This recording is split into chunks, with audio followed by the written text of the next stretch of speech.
It was a super great video from Mitch Gamble, and one of my biggest takeaways was the idea of teamwork. What does teamwork look like in recruiting?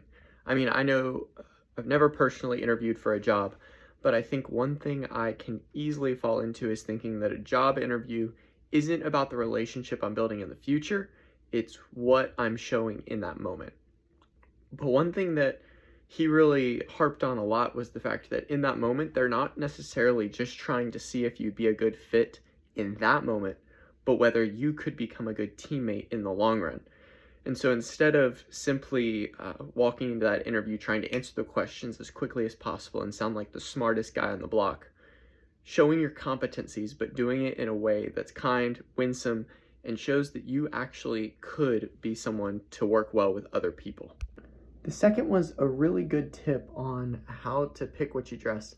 I know, been told to dress up, you don't want to dress bad, but the way he explained looking at the executives, what do they wear to speak? What do they wear to different events is really helpful because you are setting the tone as the most executive person in the room. If that person has seen their executives in the recent future, then what they see whenever you walk inside the room is an executive. They see that mindset, they see that personality, and they say, huh, I know that dude.